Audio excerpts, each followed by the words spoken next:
Thank you. Good afternoon and welcome to the May 24th meeting of the Litchfield School District Facilities Improvement Committee. I'll start the meeting, call the meeting to order, and start with the Pledge of Allegiance. I pledge allegiance to the flag of the United States of America and to the republic for which it stands, one nation, under God, indivisible, with liberty and justice for all. So to start us off on our agenda, we have an LMS update. Do you mind taking lead on just giving an update, and I'll... Yeah, we weren't here too long ago, and I don't know if we really have an update. The only update that we have is on the lift. The lift is going to be installed this summer, which was a little bit of a question mark in the location, and it was installed in a unusable space earlier this year, and we've been back and forth to get them to relocate it to a place where it This is the lift functional for the stage? For the stage, to meet ADA requirements and to be able to move heavy things on and off the stage. That's our only access point. So that will be installed August. So we have some work to do in July, because it's going to be a cutout of the right part of the stage as you look at the stage. So it won't be the main part of the stage, because that right part goes out a couple feet, about 1.5 feet, and then it goes downstairs. So those stairs closest to the cafeteria closest entry. to the cafeteria entry will be removed. The lift will go there.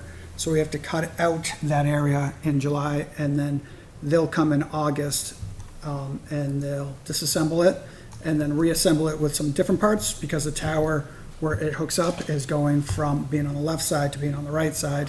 And they'll put it in an area which will be ADA compliant. Thank you. And then other than that, they're still planning on being here the Monday after the kids have their last day on the Thursday before. So kids have their last day on Thursday, the 15th. North Branch will be back on Monday. And we have a meeting this Thursday, which is tomorrow. And we meet the new superintendent, who will be in charge of kind of the subcontractors and the project this summer. So it is a superintendent who comes highly recommended from North Branch. He only does local projects. He's at that point where he gets to kind of pick and choose. And so this is in his neighborhood. And so we will be in good hands with that. And they've had, obviously several months to plan to make sure the equipment's there. They've been telling us that the equipment is all going to be there.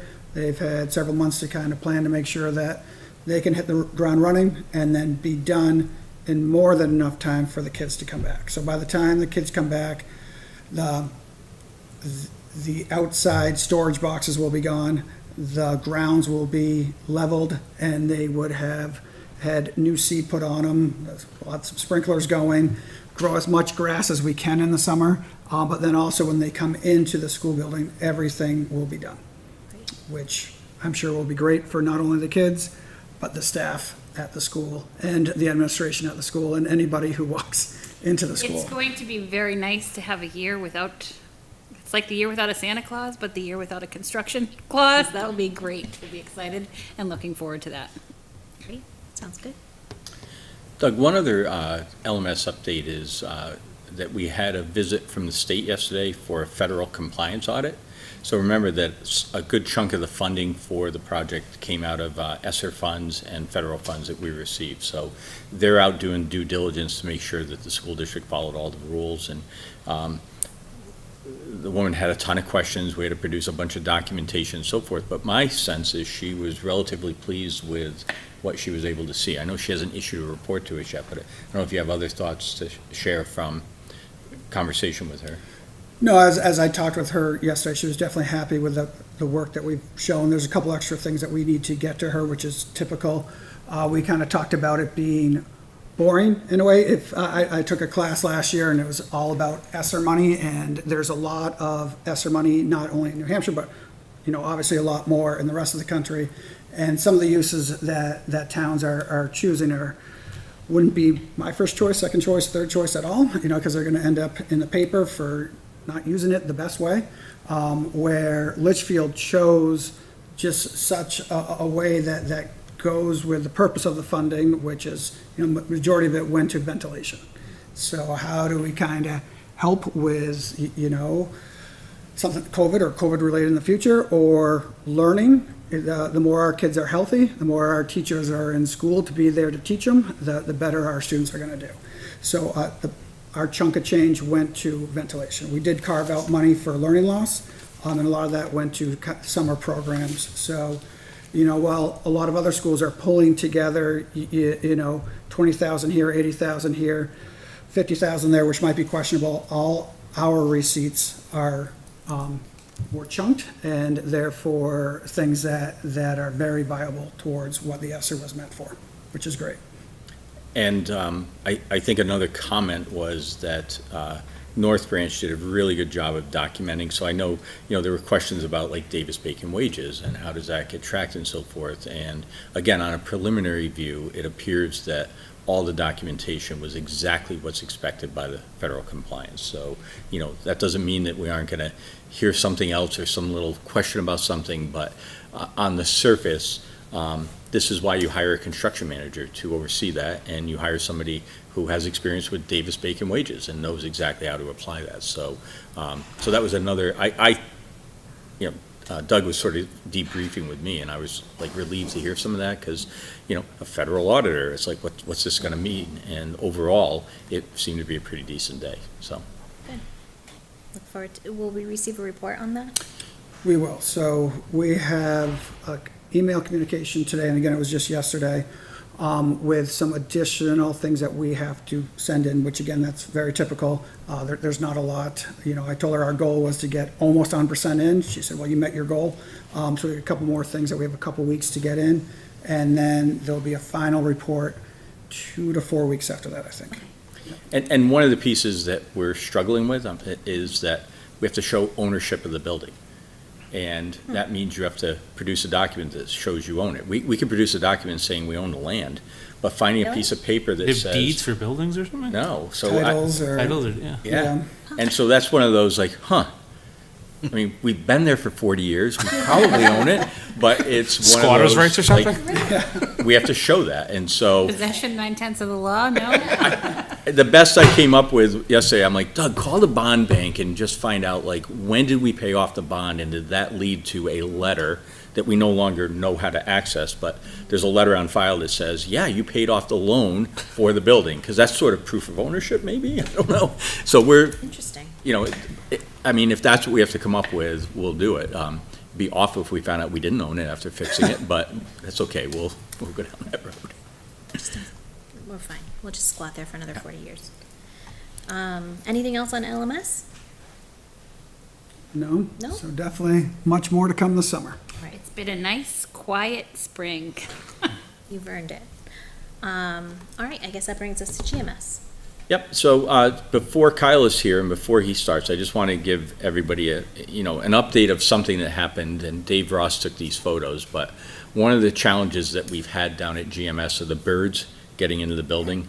And so Dave sent an email off the other day, and if you take a look, this is facing the swale, Dave, I believe? Yes, So that's the north side of the building. So facing the north side, Dave. I'm sorry, south side. Oh, good. Yeah, you threw me. Okay, so south side, facing the swale, facing Anna Lane, and you can see that the roof is sort of peeling away from the rest of the eave there. So that gap that sort of widens as you look along is allowing some type of bird. We haven't identified the type of bird to get in. And so Dave's solution to it, again, temporary solution, was chicken wire to staple up there and just stop the birds from getting into that area. And so that's a picture that I wanted you to see. And somewhere in here, That's a water leak. I'm going to let Dan narrate what he sees here. Oh, that's just rusty water. Ants, Yeah. old teachers. Duct tape over the outlets. All right, and maybe I'm going the wrong way. Yeah, I think think- those are older. That's the There's crack. the crack. All right, let me go out of here and go back to birds, which are higher up on the list perhaps, so. Yeah, the 202s, or the 202 ones. Oh, yeah, there's one. That's a rescued bird. So that's one of the birds that not only got in that opening, but then found its way into the school. So there's one being let go. your That residential? bird right there is on the wrong side of the window. That's on the inside of the window. This all happened, I'm trying to think. I believe it happened Friday, and then we discovered it again on Monday this week. And Monday was when I don't want to say it's, but, when it happened on Friday, we thought, okay, this may be a one-off. We have leaky buildings, birds. When it happened again on Monday, we thought, okay, we have something that we need to investigate. The investigation went. Dave found it pretty quickly. By Tuesday morning, he's up there with chicken wire. Yeah, you will not see any more birds in that area from now on. So this is that's our custodian Derek, and the deconstruction and the identification and deconstruction of the nesting area.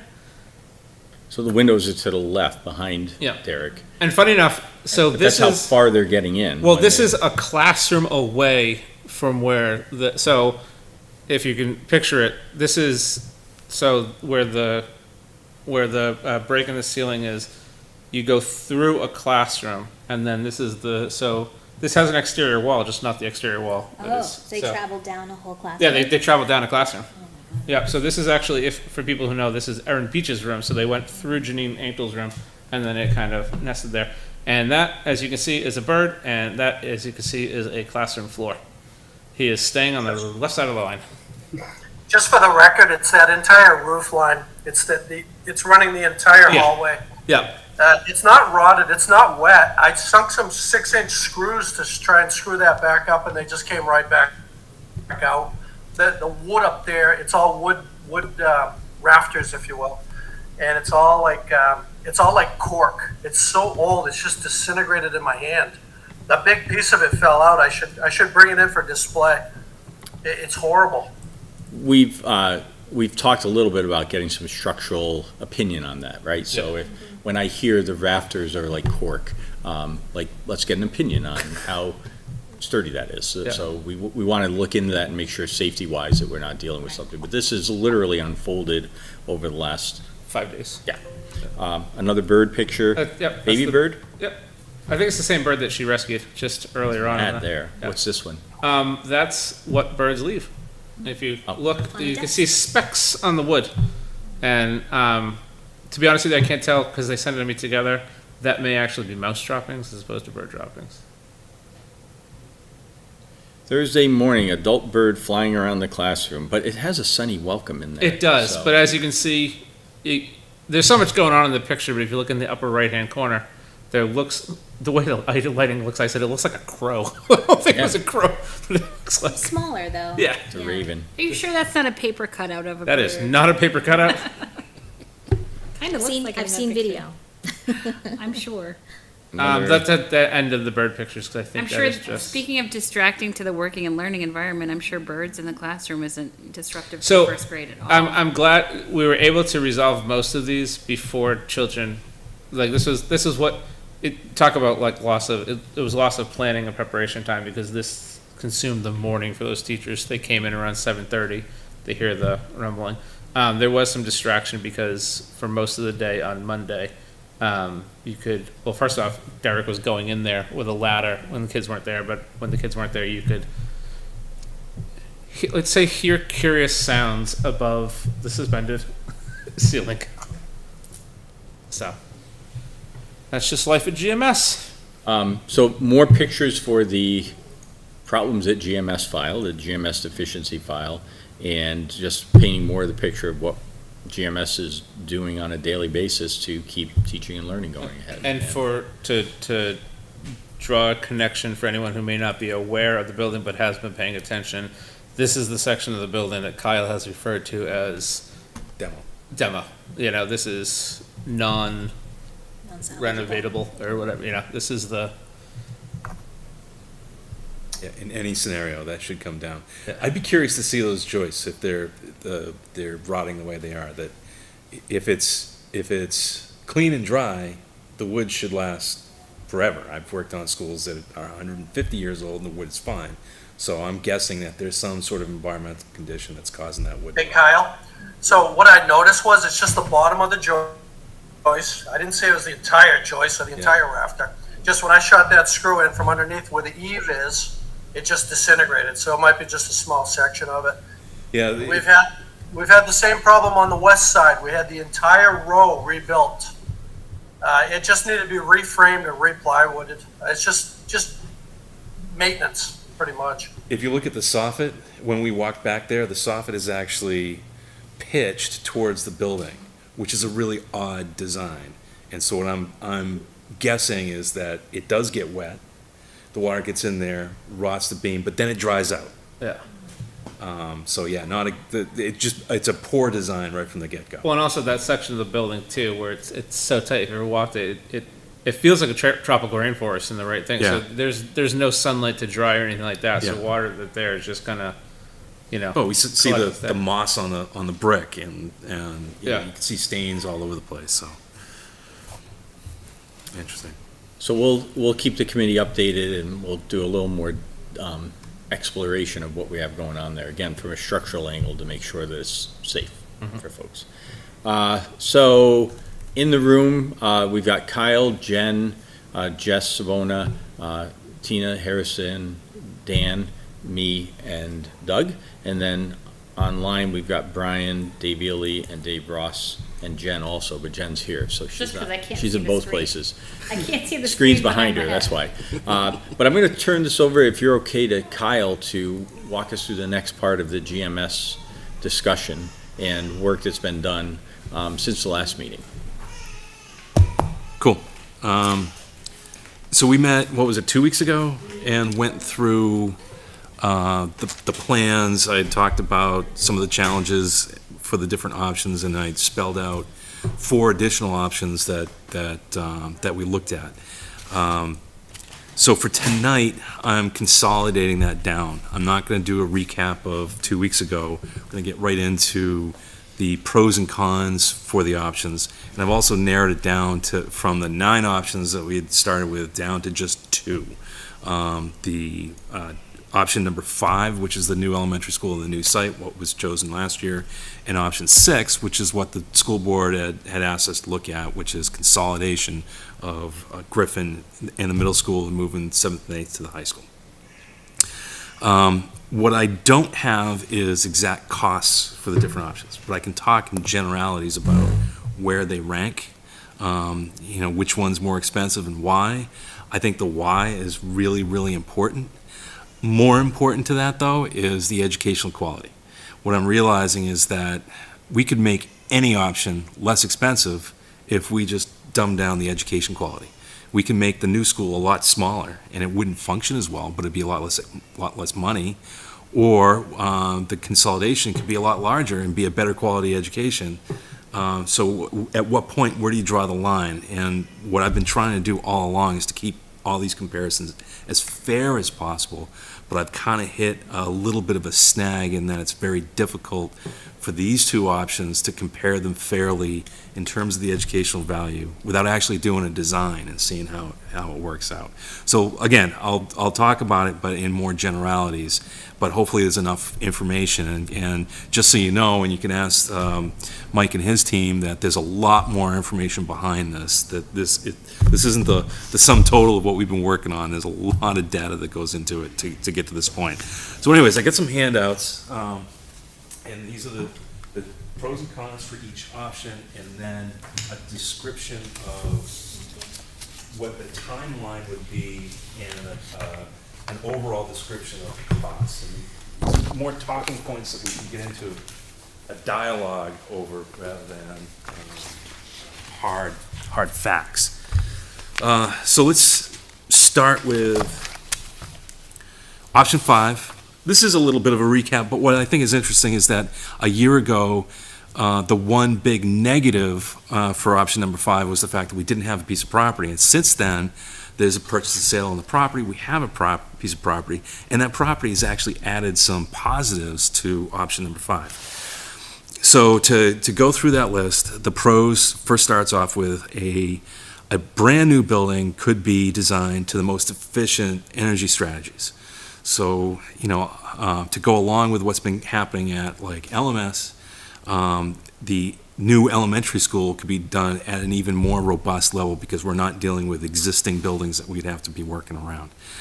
The next item here is the site. Again, there's some positive things about the site. The location of the site is right across the street from the fire station and close to this building, the town hall and the police station, making it more of a town center area, and really kind of enhances the activity that's going on at this intersection. The road, Albuquerque, in front of the new school has a sidewalk. It's a slower road than the highway where GMS is, so it's a safer area, and we could design it in such a way that it could be a safer area for kids to be walking to and from.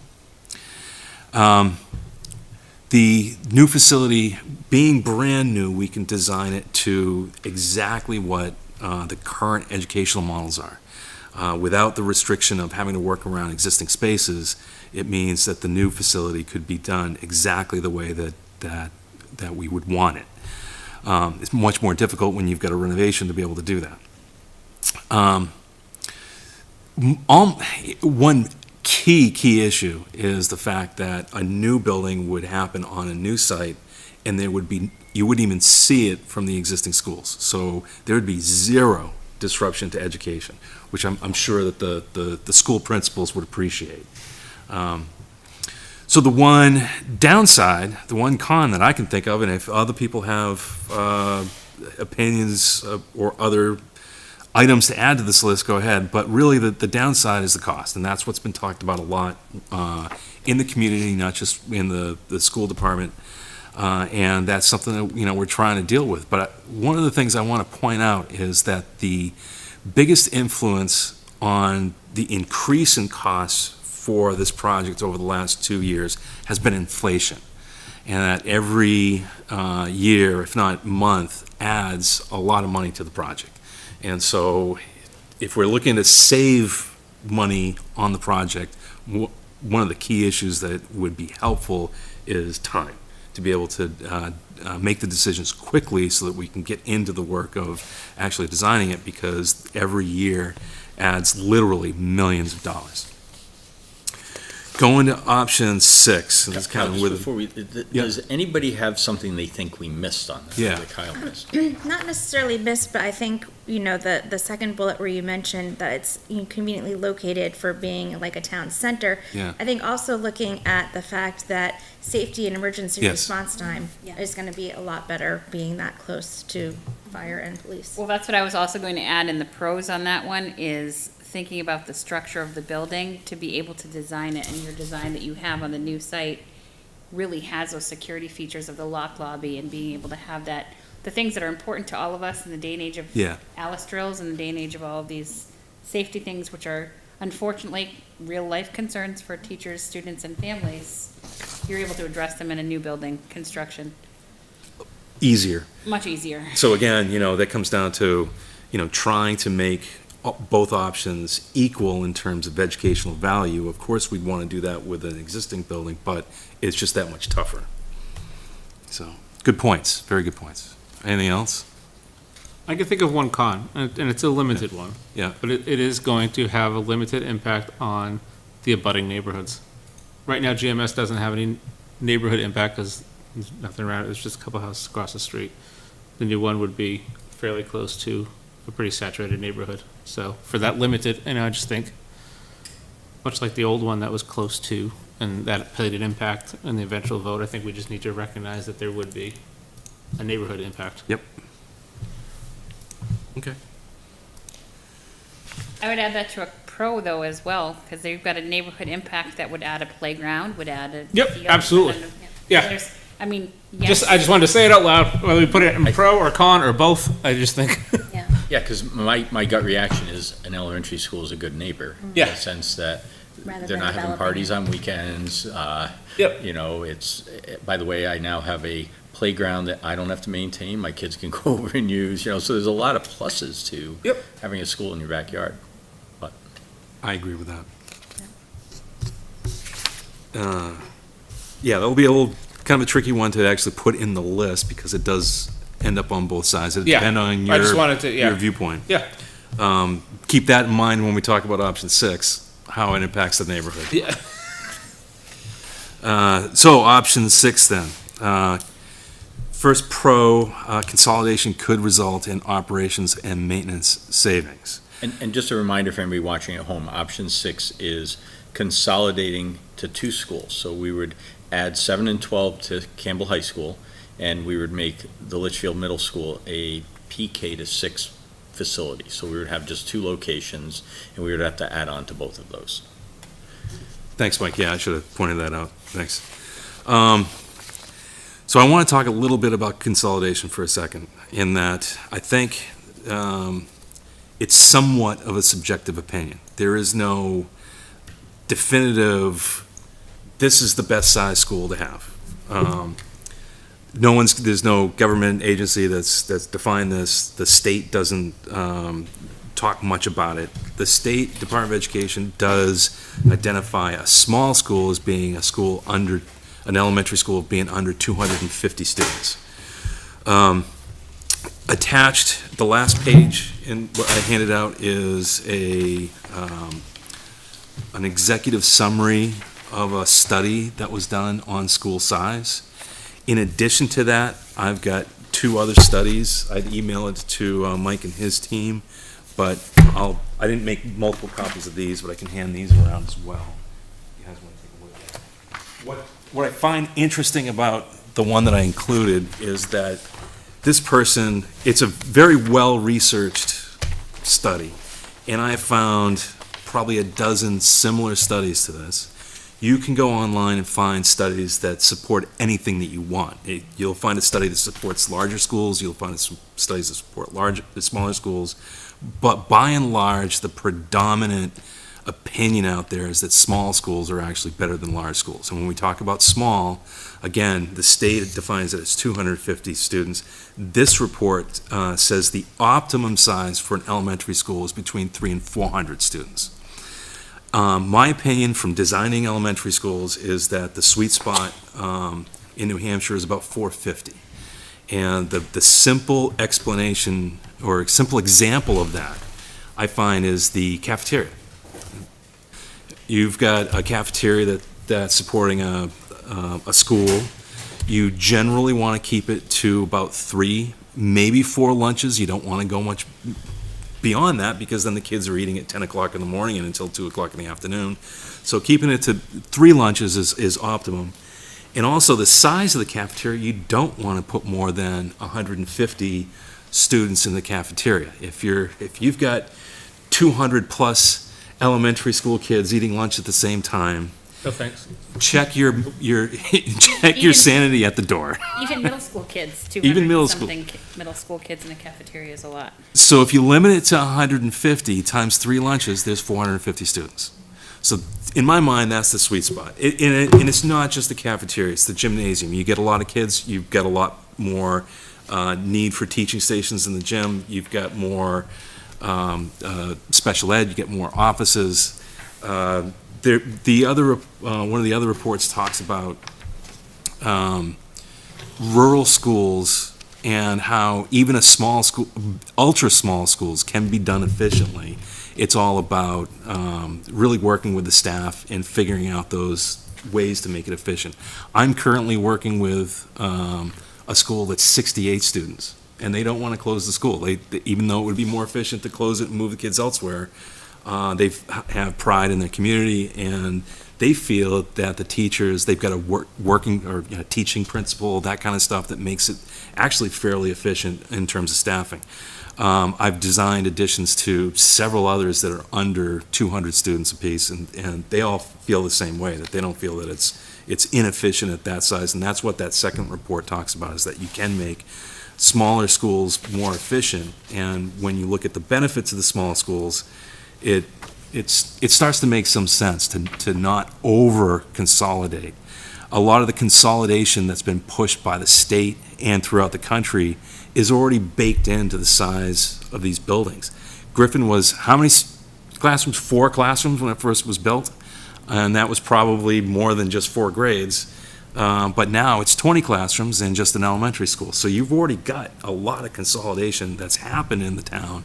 Going further is not going to gain you a whole lot.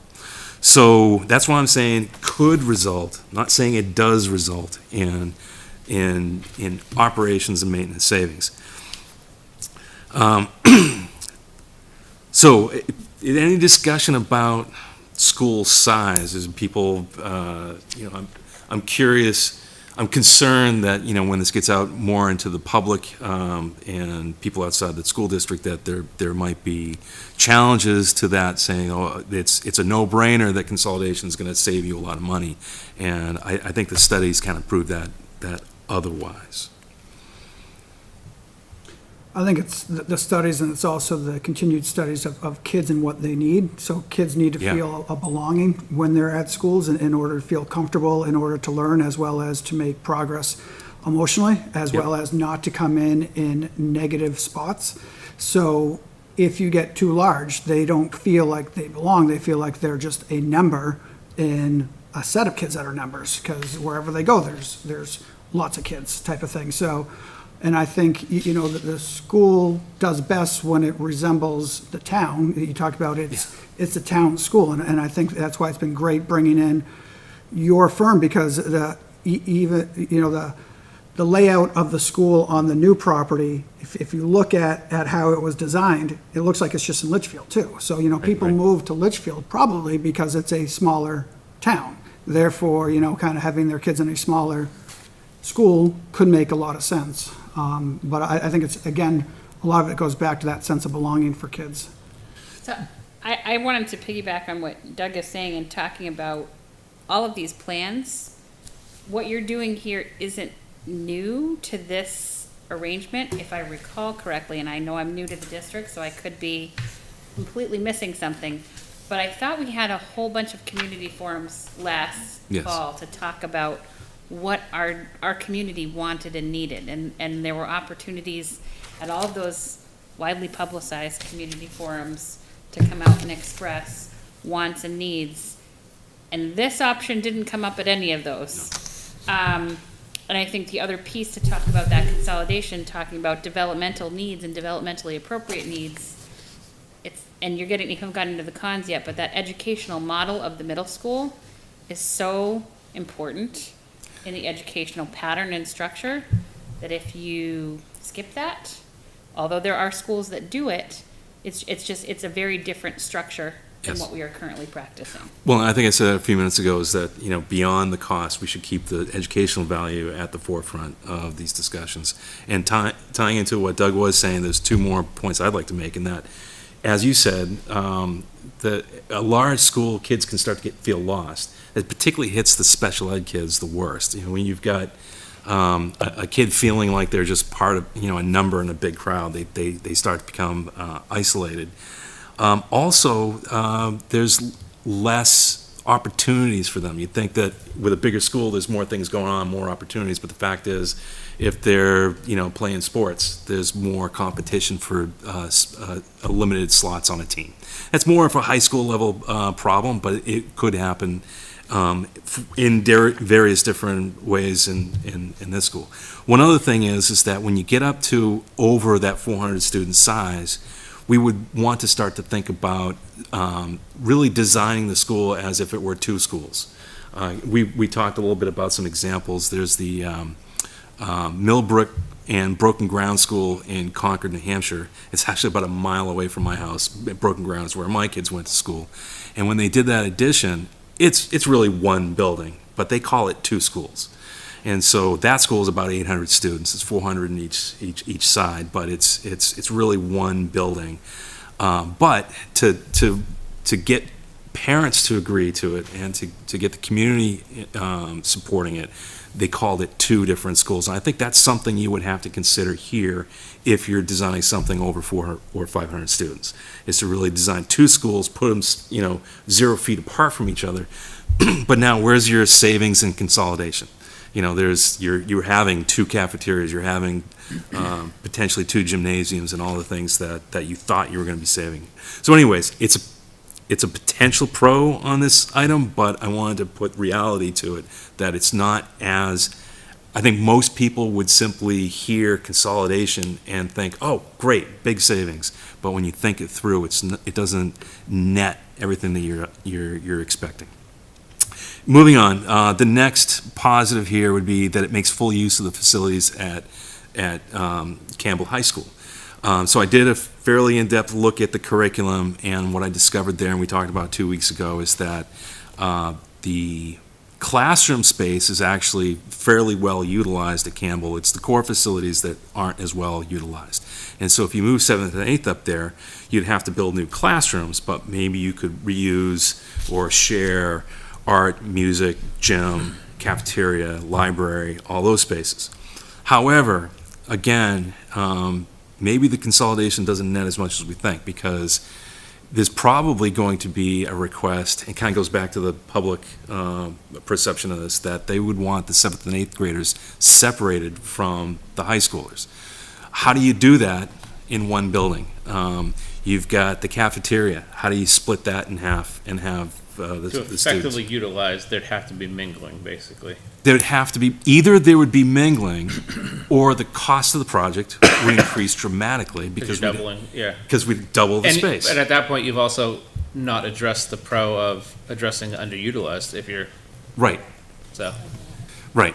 So, The only way to get at this pro is to mingle. right. And now we're sacrificing some of that educational value that we just talked about. Probably the public doesn't want to sacrifice. And I also, I'm going back to the con list. I just wonder, you're now putting 2 schools into needing renovations, both Campbell and LMS, in order to accommodate GMS, which would have to leave those GMS kids in this cracked building with birds flying into Bird the- sanctuary. Bird sanctuary. We'll get to the time frame in a minute here, which is a pretty significant con, but we'll talk about that a little bit more in detail.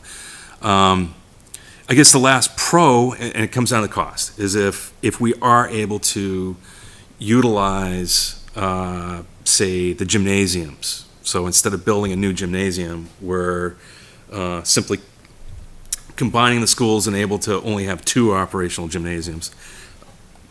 That saves money, because the gym is big, 5 to 10,000 square feet at $400 to $500 a square foot ends up being real money. But we've also talked about in some of the public forums about the need for additional gymnasium space. So don't you want that 3rd gymnasium in the town? By getting rid of Griffin, you're actually taking away some of that space that the community was expecting.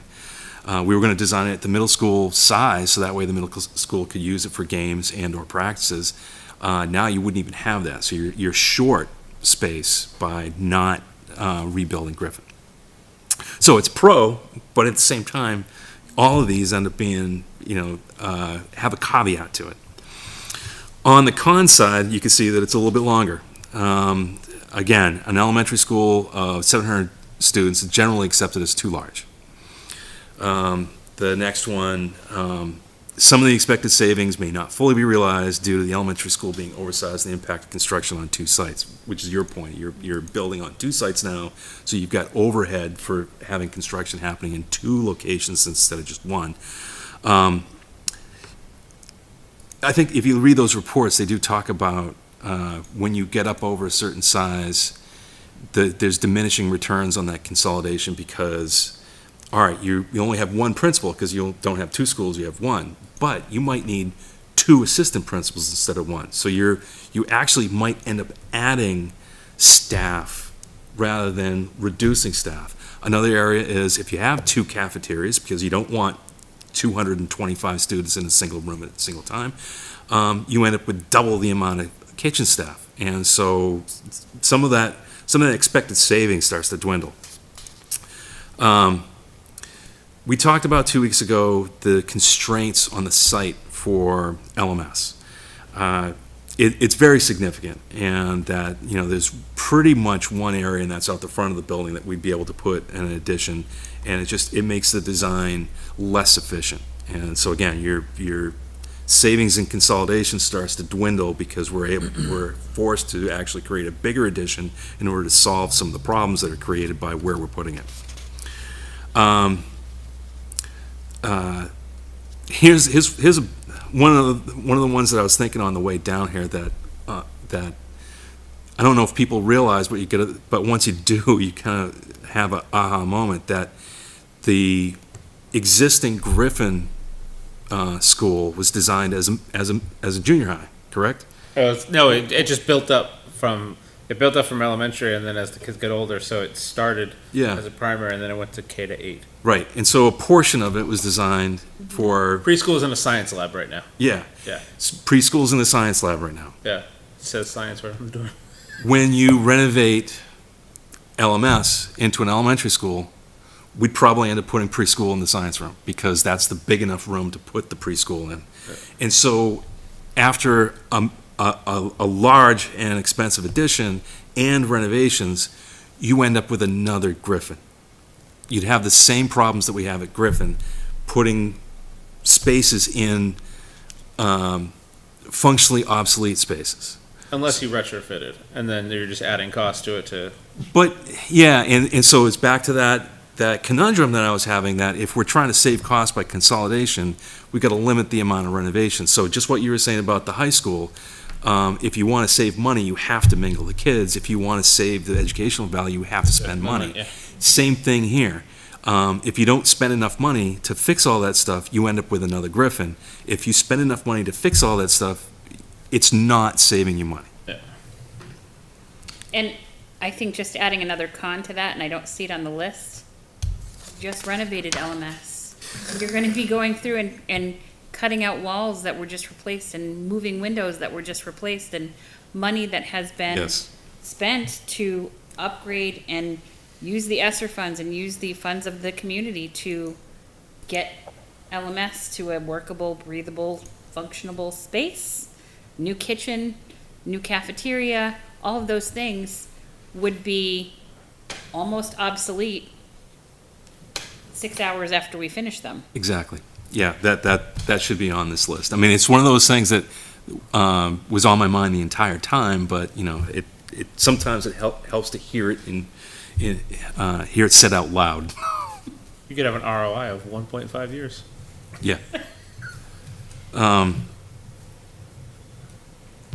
So, yeah, where was I on my list? Layout. The layout. So, one of the problems is that the main entrance to the school, again, I didn't bring the plans with me because I didn't want to recap what we talked about last week. But the last meeting, we talked about where the main entrance is in the very center of the building, and that to get to it, you have to go through a courtyard to get it. So when we put an addition on the front of it, it landlocks the main entrance. And so to your point earlier, in order to be compatible with Homeland Security guidelines, we would have to move the main office into the addition and then renovate space that was just renovated last year or this year. And so the layout of the building makes it very difficult. It's very boxy. There's long corridors. And again, if we do an addition and do a renovation, you would end up with another Griffin. Even if we spent enough money, I don't think there's any way to completely design out the Griffin-like features of the middle school. It functions well as a middle school. I'm sure you'd be able to comment on that, but it would not function as well as an elementary school.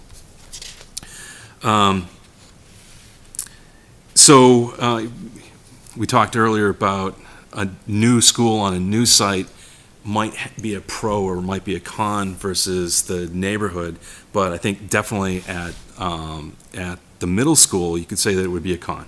That currently the buses and emergency vehicles have to go through a side street in order to get to the school. We would have to, if we did an addition, add an emergency exit, which would have to go through a retirement community next door. So none of this is something that would be a positive for those neighbors, particularly the retirement community. I think that they already spoke up against it. The last attempt to pass a bond, they would certainly not appreciate it this time around either. Can I just say too, I think one thing that I don't see on this list, and I can't remember in the design about a playground. And even if you found a place for a playground, the one thing we have going for us at GMS is we got a great playground and enough fields, to run and run and run.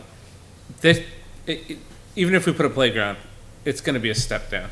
On a Litchfield.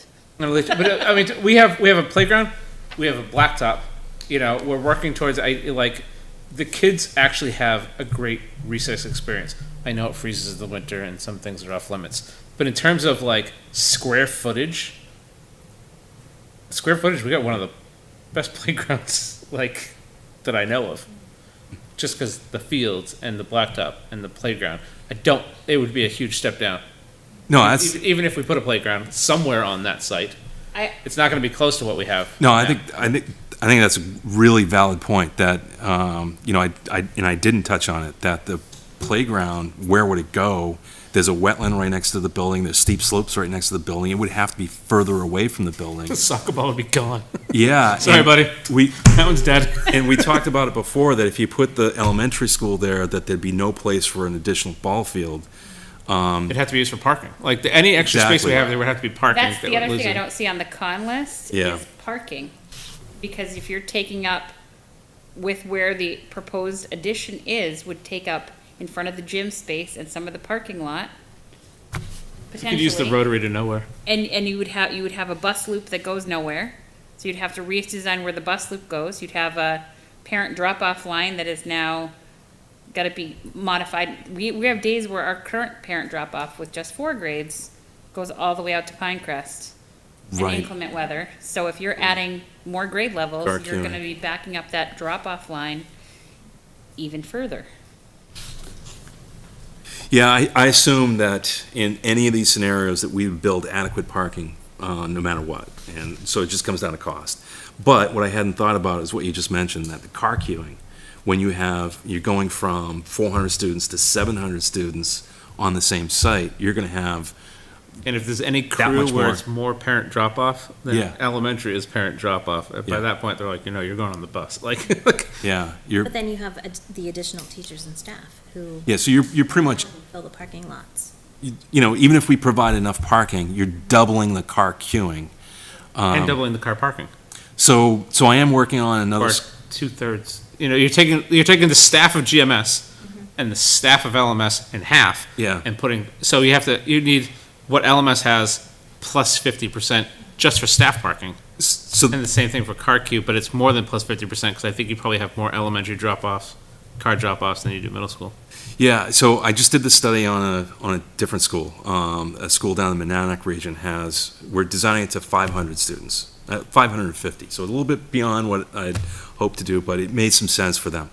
When we looked at their current parent pickup and drop-off and the number of buses, they have 5 buses, and they have potentially 160 cars showing up to pick up kids. If you leave, a car is somewhere between 16 and 18 feet long. If you leave a couple of feet at either ends, we need about 20 feet per car. That's almost a half a mile of cars queuing up to pick up kids. So what we've actually designed is to double stack them, so you get 2 lanes of traffic. It's gonna be 2 lanes I can show you how to do it. We do it every afternoon. in, which is what you do already, but we're trying to get them all off the site. Even double stacking it is a quarter mile of driveway in order to make that work. Is there a quarter mile of driveway at LMS that we can get to work we'd have to come in and basically have a serpentine loop around the parking lot in order to get them to the front door and then get them back out again. Well, we have, right now, the way we Yes. do it is around the back of the building. Yeah, And it pulls around and comes by the gym side.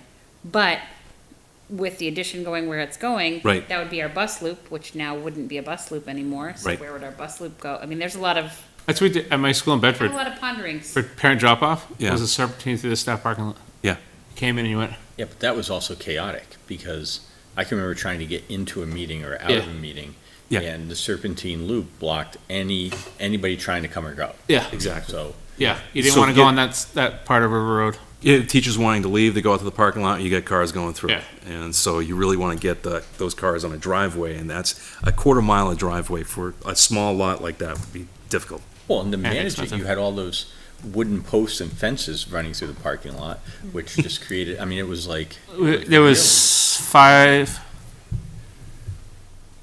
four different sawhorses. that were- You mentioned another thing, and I think that that's another elephant in the room that isn't on this comms list. Yeah. You just talked about busing, and we're talking about busing.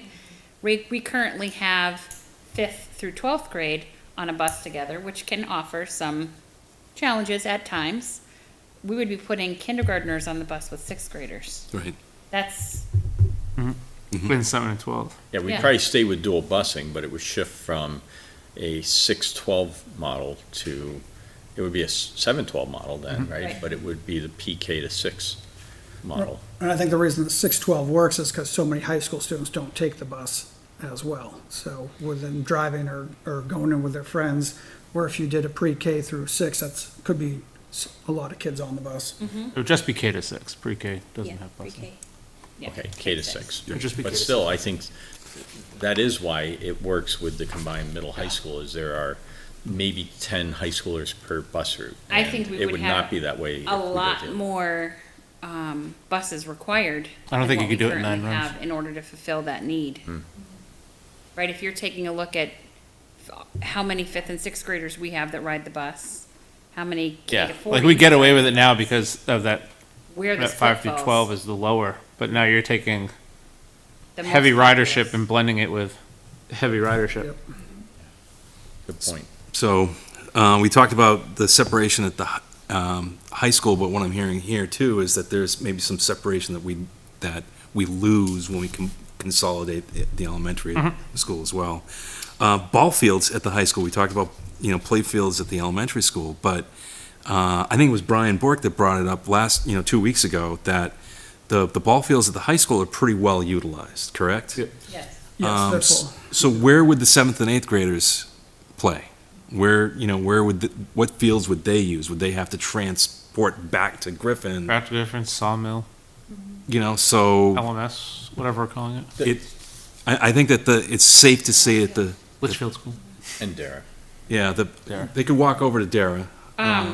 But at the same token, that also eliminates a whole population of our community that won't be able to play sports. I'm gonna tell you. Exactly. Right now, for our spring season for 5th, 6th, 7th, and 8th graders, we have over 200 kids participating in athletics. Wow.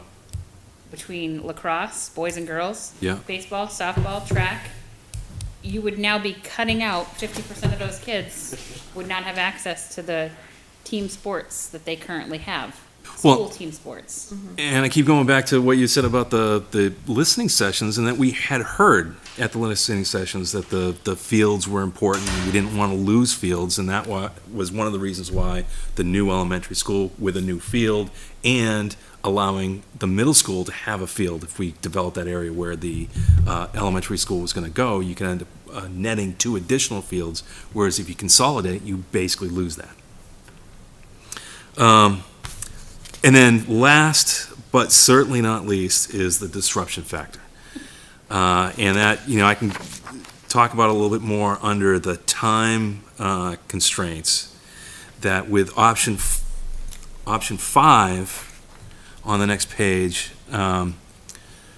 basically, we could start construction for the new elementary school fairly soon after approval. So if approval happens in, say, next March, 2024, it would take roughly 18 months to complete the construction, about 6 months worth of design and permitting, and then about 12 months worth of construction, maybe a little bit more than that. If you do the math, you'll realize that puts us into about October of 2025, so not the start of the school year, but soon after that. That means that Griffin could stay open while the construction's happening, and then the kids move into the new school, close the doors at Griffin, and you're done. The timeline on the consolidation is a bit more complicated. You'd still have the 6 months worth of design and permitting, then construction would happen at the high school to bring 7th and 8th grade over. I'm saying, because that's a smaller project, it's roughly 15,000 square feet versus the 80,000 square feet of a new school, that we'd probably be able to do that in less time. It would still take about 8 months. And then once you were able to move the students in, which there might be some lag time in just moving students, you would start the construction at the middle school. So the middle school would have, for the addition, would be at least 12 months. And then there'd be renovation on top of that, which could be another 4 to 6 months. And so when you flow that all through, the time from approval to the time you can move in on the consolidation is, I'm saying, about 30 months. Most of that time, one school or the other or both would be impacted by construction. And I know you're not looking forward to that after having just lived through it for the last 2 years.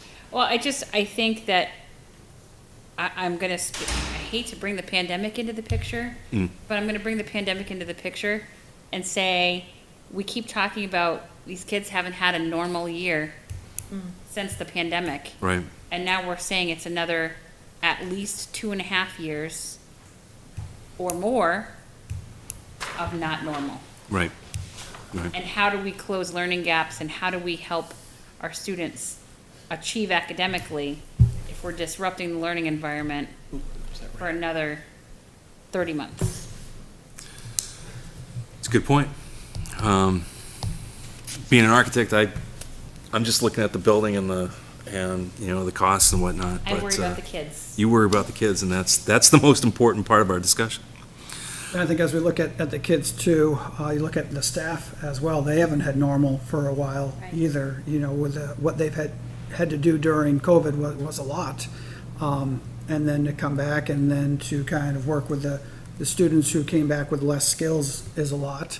And then to go through the construction at the middle school is a lot. And then to keep doing that, as we want to retain our quality staff, this would be putting more on them as well. No, I think that's a great point. I mean, I would say, hands down, my staff at LMS have been absolute rock stars in performing on a cart, getting from here to there, having the elephant ballet on the ceiling when we're putting new roof on and having different things go on. It's been a disruption, but kids and staff have powered through and really worked to overcome. But I think that this could be the straw that breaks the camel's back in a lot of cases. And in a climate in education where people can very easily say, thank you, Litchfield, I'm gonna go to a place where I don't have to deal with the elephant belly on the roof, but I'm gonna go to another community and work.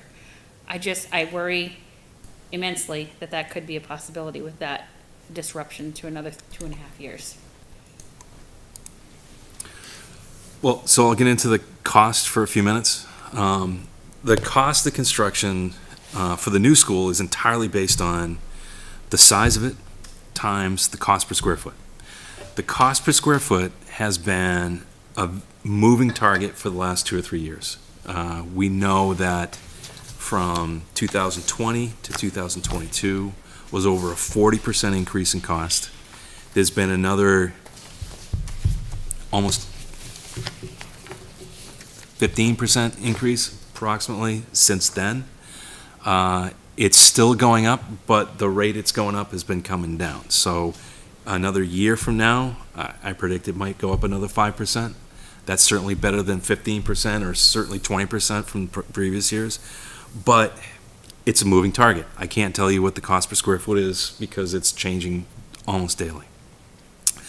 On the consolidation option, it's the same issues. We've got the size of the building, which again, based on my mathematical equations, I'm saying that the size of the project would be significantly smaller because the whole point of consolidation is to try to reuse as much space as possible. But that is very much dependent on what your expectations are and what we were saying earlier. If you want the separation of the ages, if you want the homeland security issues, if you want all the same things that you get in at the new elementary school, it would probably add to those sizes. In addition to that, it would also add to the level of renovations. And that is where it gets really tricky because it's not simply a cost per square foot. We'd have to look at it, system by system, area by area, and really understand from a program how the staff would be using the space, how we would renovate it. We've talked a few times about changing the science room to a preschool, how much work would that be? Is it simply the finishes, or would we have to change equipment? Would we change doorways? Would it have access to the outside for a playground? There's a lot that goes into it, and I simply can't come up with a realistic number that I felt comfortable hanging my hat on. And so what I am willing to say is that it's likely that the consolidation would be the same or lower in terms of cost as a new school, but that the amount lower would be small, if not insignificant.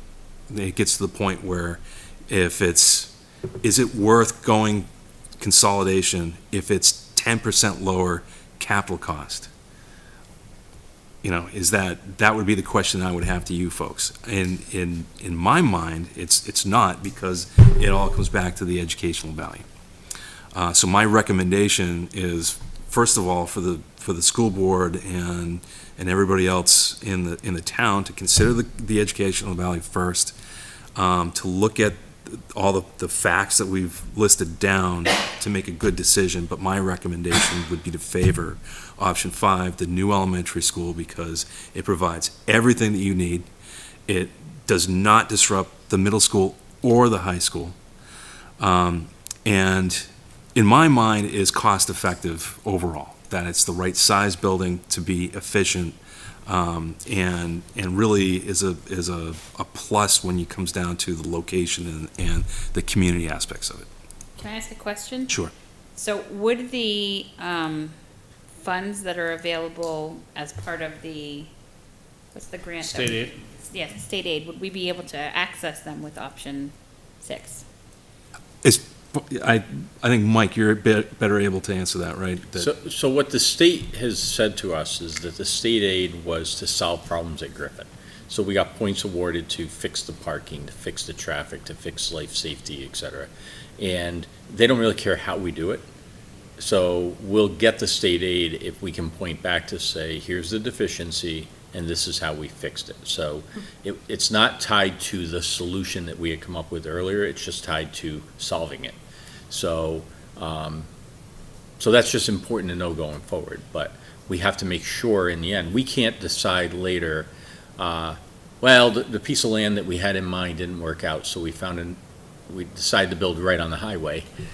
No, you didn't solve your problem then, because you were awarded points to get off the highway, so you can't just do that. So we propose a site that solved that problem. We have to make sure we maintain that.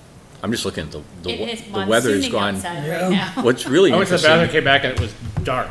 these trees aren't moving, and those are rocking and rolling. It's It's like, pouring outside. we're right on the line, I think. So, anyway. It's pouring rain in New Boston. Is it? Yeah, It's pouring here. it's opening. I hope the baseball game and softball games are over. I hope they unplug the karaoke machine. Brian, are you somewhere that is pouring also? Not yet, but across my phone just came a weather warning for Litchfield, Goffstown, Ware. So Here it comes. I'm in Lancaster, Mass. I'm still like probably an hour away. Okay.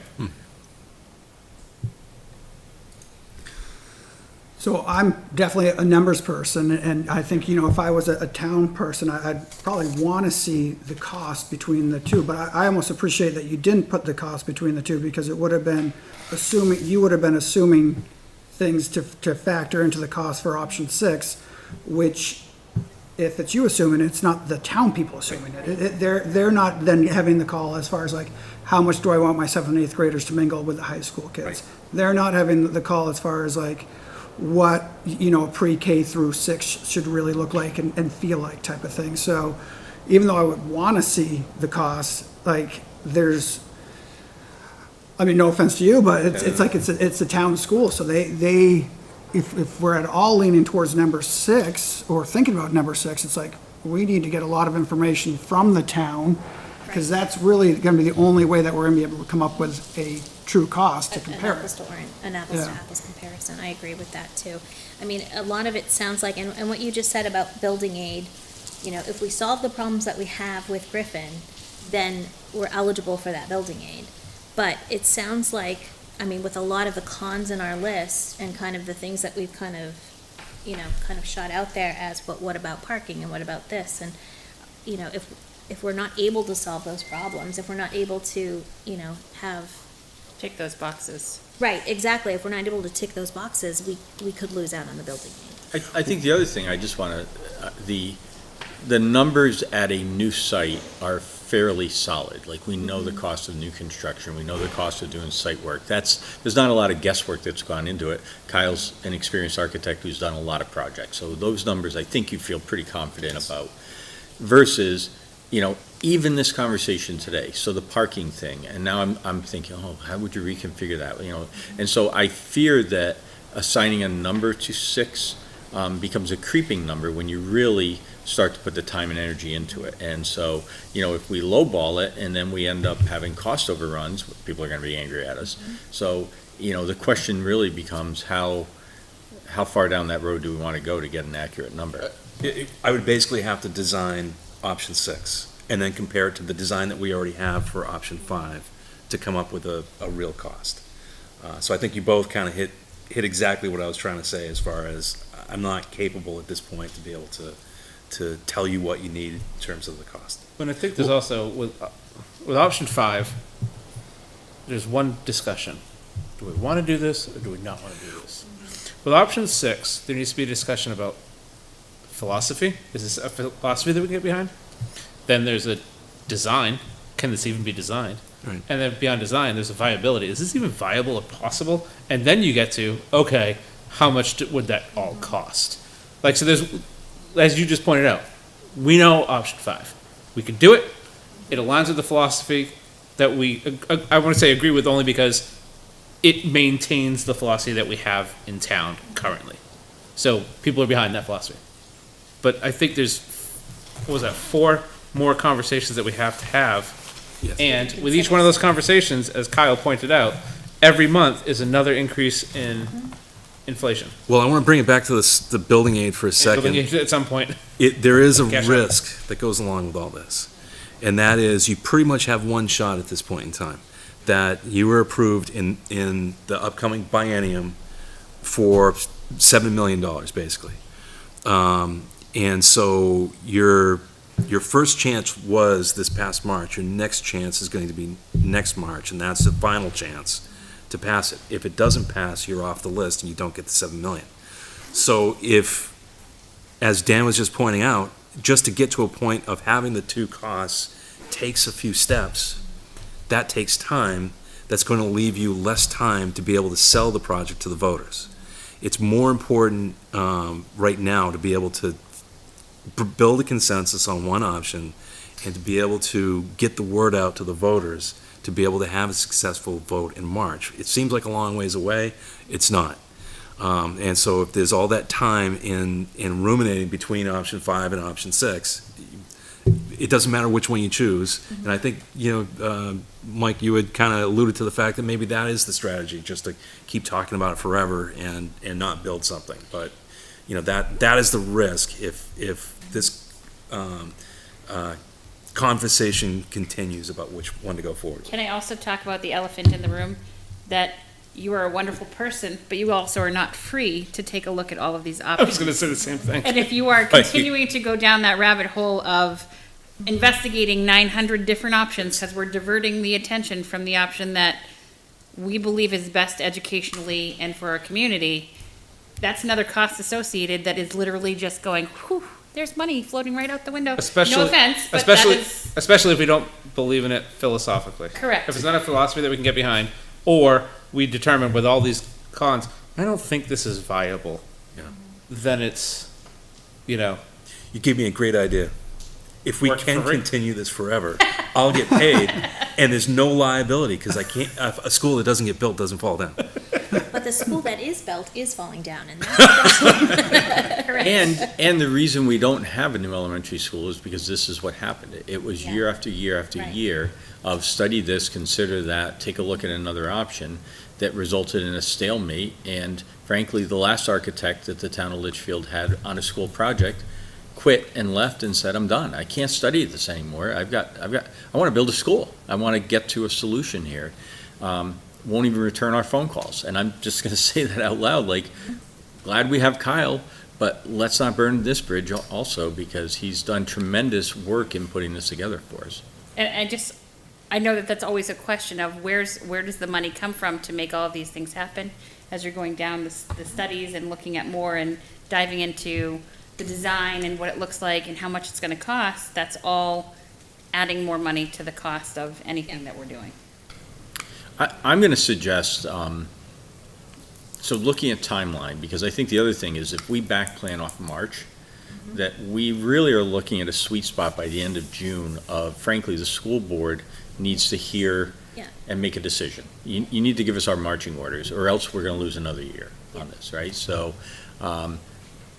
I'm feeling like we should almost have a recommendation come from the committee to the board, and then let the board ask for anything additional they need to make the decision so that they can give the marching orders to the admin team and we know what we're doing. Because otherwise, summer's gonna go like that. Yeah. We're gonna be into the fall, we're gonna be into the budget season, we're gonna be into negotiations, we got a ton of stuff to do, and we're gonna lose our momentum. So, my advice is that this committee make a recommendation to the board that you could soft report tonight, and then we can Yeah, I think, get more direction on what to do. yeah, I think so. I've been typing notes in for the board. They won't be prepared to have this full discussion, but we can, certainly talk about what we talked about today. I'd like to have also more opportunity for the public to weigh in. I don't want to send out a survey. I don't know if we have time for a community forum, being the end of the year, or if that's even good timing, but I did post on the school board Facebook page, I posted the link to our last meeting where we discussed this kind of in depth, all of the options. And I'll put up another plea, for people to, if we forgot anything, like we said at the last meeting, if we forgot anything, if there's an option we haven't considered, now's the time to tell us, because we need to make a decision by June 30th, Have you heard any feedback? Has there been any feedback to either the school haven't board or heard. to that? I haven't received anything. I haven't seen any comments on my posts. I haven't even seen discussions happening like on community pages. So I haven't gotten anything. We could, I think Brian? I was gonna say, that's what I was gonna ask. I mean, prior to this meeting, we had two meetings actually, that we had discussions of consolidation. Then our last meeting 2 weeks ago was the nine different choices. And I'm really surprised that there hasn't been any feedback from the public in reference to those meetings. So Brian, are you, are you indicating that the budget committee hasn't heard any feedback either? Because, well, we haven't met. We haven't met. Okay. We met like right after, I think, our first meeting. and you meet tomorrow. But as far as committees, right, tomorrow I Okay. will. But I'm saying this to the public in general. Yep, And Tina's saying she posted on the Facebook page. This information is on the district page, and yet there's been no feedback or no conversation from the public. I'm surprised. I was too, Brian. I thought people would pick it up and, open debate on the Facebook pages like they normally do, but, I don't know if it's the timing, it's just that time of year, or if we haven't been clear and said, these are the things, I don't know how else to get the information out there in a quick, succinct way for people to review. So my suggestion would be that we discuss with the full board tonight, putting it on the agenda for June 7th. Okay. That's our next meeting. Yep. There And would, solicit feedback again.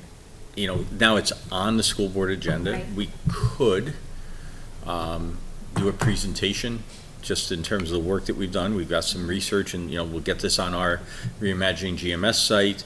We just summarize it for the board, and we have a recommendation going forward for the board to consider.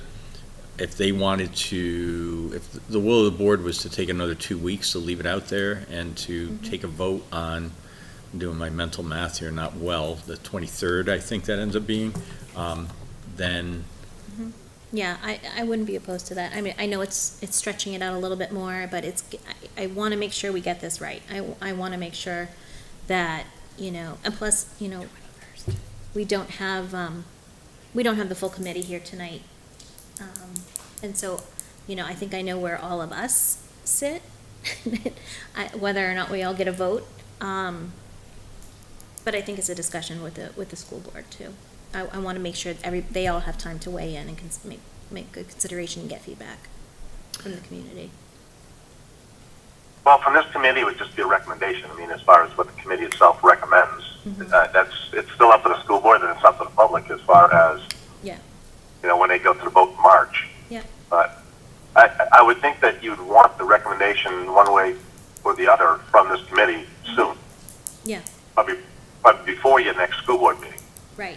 I mean, I'm ready to make a recommendation, but my question is, are the people in this room, are we all voting members? I don't even know if we've. Yeah, so the way we've operated, if you look at the past votes that this committee's made, is the people who are attended and invested make a recommendation.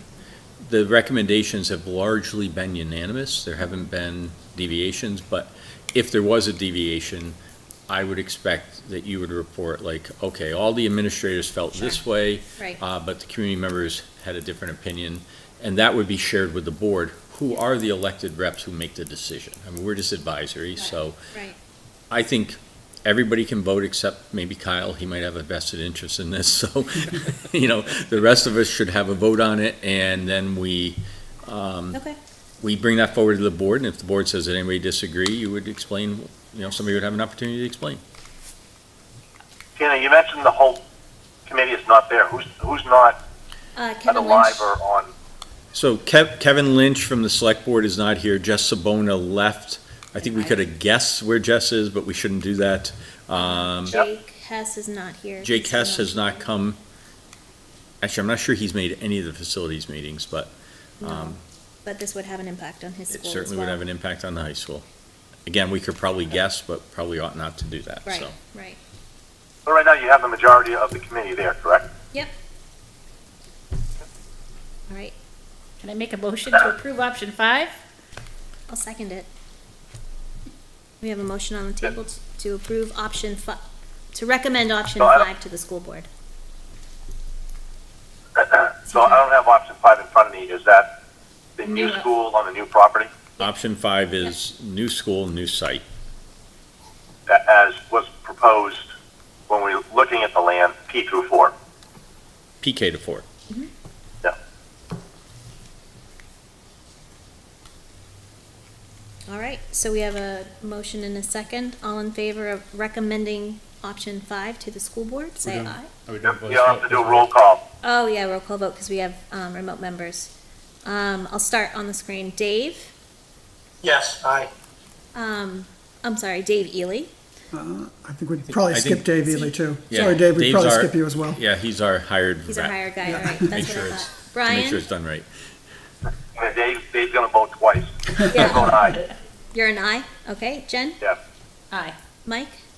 Aye. Dan? Aye. Doug? Aye. And I'm an aye. So with that, we voted unanimously, the members present, to make a recommendation to pursue option 5 as planned to the school board. 7-0. Thank you. Got some additional handouts if you guys want to Awesome, keep it. thank you. I will get the handouts uploaded for, the Daves and Brian to have copies of, The so. board too might, We can just grab, yeah, Yeah. give those to the board tonight. yeah, Perfect. That'd be good. that would help. And I gave you the Word document. Yep. And what I'm thinking is, if you folks add some of these additional ones, that way it's coming from Yep. school district, not the hired guns. Yes. Perfect, Kyle. All You right. came, thank you for coming, I know. As of Monday, you weren't sure if you were gonna come or be remote, Yeah, I'm so. glad you were able to give us that insight. I was gonna be remote because I thought it might be helpful to put like the plans up on the Yeah. screen, but the more I thought about it, it's like we went through the plans. We Yeah. don't need to do Yeah. that. So I should have been remote the last time, I think, and that would have been helpful. But That's all right, it went well. Can Okay. Motion to adjourn? Do we have any other Second. business? There's no other business. All right. We have a motion and a second to adjourn. I'll do a roll call vote. Dave Ross? He's already left. Already adjourned. Okay, Brian? Sorry, I'm yes. Dave's a yes. Brian's a yes. Okay, Jen? Yes. Mike? Yes. Doug? Yes. Dan? Yes. And I am a yes. So with that, we'll adjourn this Awesome. May 24th Adjourn to meeting. that chair over there. Thank you all. Our next Adjourn to that meeting chair. is, Thanks, guys. Have a good night. Perfect time. Bye. I gotta get back.